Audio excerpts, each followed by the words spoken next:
தாலி தமிழருடைய பண்பாடா இல்லை இன்னொருத்தருடைய பண்பாட்டை நாம் கடன் வாங்கிக்கிட்டோமா?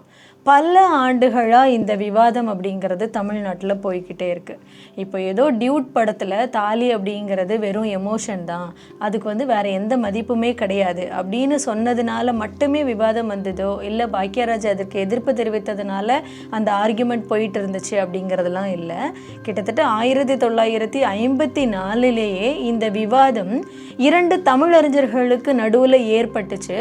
இந்த விவாதத்துக்கு ஆதரவு கொடுத்து தமிழ்நாடு ரெண்டா பிரிஞ்சு நின்னுது. தமிழறிஞர் ராசமாணிக்கனார் தாலி தமிழருடைய தொன்ம அடையாளம் கிடையாது, அது 10ஆம் நூற்றாண்டுக்கு பிறகுதான் தமிழர்கள் கிட்டேயே அந்த தாலி கட்டுற பழக்கம் அப்படிங்கிறதே வந்துச்சு அப்படின்னு ஒரு பக்கம் அவர் பேச, மாப்போ சிவஞானம் அதாவது சிலம்ப கரைச்சு குடிச்சவர்னு சொல்லலாம் தமிழறிஞர் மாப்போ சிவஞானம், இல்லை இல்லை தாலி அப்படிங்கிறது கிபி 2ஆம் நூற்றாண்டுல இருந்தே நம்ம கிட்ட இருந்துகிட்டு இருக்கு, நீங்க ஏதோ தமிழ்நாட்டில் இப்போதான் புதுசாக வந்த மாதிரி சொல்லிக்கிட்டு இருக்கீங்களே, அது தமிழருடைய தொன்ம அடையாளம் தான் அப்படின்னு அவர் ஒரு பக்கம் வாதம் செய்ய, தமிழ்நாட்டு ஆதரவாளர்கள் இருக்காங்கல்ல, ஏதோ அரசியல் கட்சிக்கு இரண்டா பிரிஞ்சு ஆதரவு கொடுக்குற மாதிரி இந்த 2 தமிழறிஞர்களுக்கும் ஆதரவு கொடுத்துட்டு இருந்தாங்க.